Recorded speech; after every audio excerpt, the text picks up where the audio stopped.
Well, if breeding counts, and 9 times out of 10 it does, you get the sense that the first winner at Menangle today has a very bright future. The gentleman to guide this exciting young prospect to bigger and better things is trainer David Thorn, who joins me. Well, David, the first winner, senses at Club Menangle today, very impressive indeed, and the breeding is impeccable. Yeah, she's very well bred. Obviously, been assisted a leap to fame in Swayze, so yeah, a little bit of pressure comes with that, but I think she's a really nice filly. The effort today, David, she took the lead after a short period. Will Rickson in the sulky. From that point onwards, she rated the race to perfection. Yeah, for sure. She had a pretty good trip, and but everything we ask her to do, she seems to do it effortlessly. So she stepped up at the green trials to the trials and now to the races, and she goes quicker, but she seems to do it just as easy as when she went slower, you know. She looked poultry in motion coming down the straight. Yeah, she's a nice pacer, yep. Still a little bit green, a few things to learn. Will said she got a little bit rough, so she's got a bit of improvement in her, but you know, I think she's showed a good speed today, and I do think she'll be quite strong. And David, the fact that the first race was run in very blustery conditions, a 2-year-old having a first start, would that be against them to some extent? Yeah, you'd get a very strong headwind down the back straight. That's why Will was a little bit worried about leading. You get such a strong headwind down the back straight, so as it turned out, it didn't really matter. But and she's never led at the trials of that either. We've sort of looked after her at the trials and just try and educate her and that. So so it was a bit of an unknown leading. So but good horses, you know, they don't worry about anything really. So hopefully she's going down that path. Yeah, she does look, as I mentioned, to have a bright future just on the breeding alone. Yeah, for sure. You know, she's a very valuable broodmare, probably even if she wasn't any good. But obviously, if she's a good racehorse as well, that just adds to her value. Well, the value went up today. Yeah, I think so. Yeah. You like to see him do it on the track. How did you manage to purchase this filly? Yeah, well, the owners sort of got in contact with the Carlafelds at Wagga, and we actually bought her before the sales. We went down the week before we went for the Inter Dominion with our Money Rocks, and we looked at her and liked her and purchased her there. So yeah, it was 18 months ago or whatever. So and she's been no trouble ever since.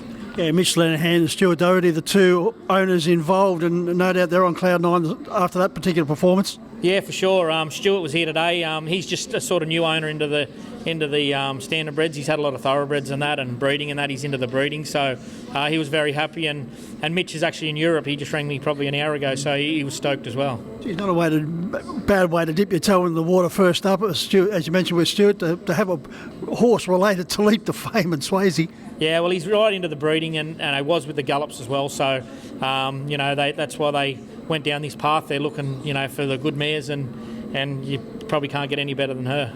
I just mentioned she zipped home in 26.5, so certainly that was impressive. Yeah, she's got the speed. Early on, we weren't sure how much speed she'd have because I sort of don't over-push them early, but the last couple of weeks she sort of showed good speed, and I honestly do think she's fairly strong.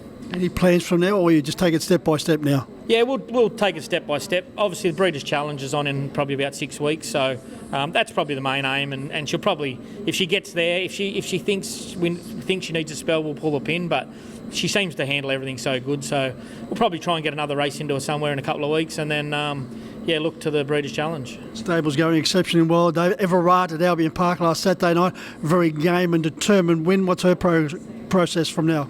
Yeah, I sent her up a bit early. She's got to go up for the triad, but she just wasn't getting runs here, so we sent her up there. She got a bonus the other night. I was a little bit disappointed with her, but the track was very heavy and muddy, so hopefully that's all it was. And so she's up at Shannon Price's. They're looking after her for me, so I think the triad's on in 3 weeks from last Saturday, so she'll hang around there till then. Since joining the stable, Arden's Ace 2 from 2, and he is certainly carrying on some very good work at the moment. Yeah, he's a lovely horse. His gate speed just helps so much. He's just quicker than most, and he always puts himself in a good spot. So he was going really good before I got him, and he's done a good job since. So no, he's a lovely horse. Yeah, Tony and Alison Birtwhistle just absolutely love this fella. Yeah, they do. Yeah, no, they love him. So he's a family pet. So no, he's a lovely horse. He's a gentleman around the place, and you can put him out in the paddock with any other horse, and he just loves them. So no, very easy horse to train. Montefiore, he's just an ATM with legs. He's just so honest. His constitution must be outstanding. Yeah, he's a really big horse, and he's a bit big and raw-boned and a little bit, dopey at times, but he's getting better. I think the Saturday night racing's really matured him, and he races every week. Like, he just cops the racing, he eats good, and Arden's Ace is sort of a similar horse. They can just race every week, and it makes a massive difference to your earning potential, because if you're racing every week, you're earning money every week. Your drivers, Will Rexon driving in outstanding form as always, and Bailey McDonough, he's just keep going from strength to strength. He has been very impressive over the last 6 months. Yeah, he has. He's going really good, and he got a little bit of a chance when all the boys were in Queensland for the Inter-Dominion. So, and he's took it with both hands. He's really, he's been getting doubles and trebles of a Saturday night. So, him and Soph have got a baby coming, so he's got to keep earning. Well, Dave, no doubt Senses will be keep earning. No doubt she's going to create a great deal of interest as her career unfolds. Thanks for joining us. Not a problem. Thank you.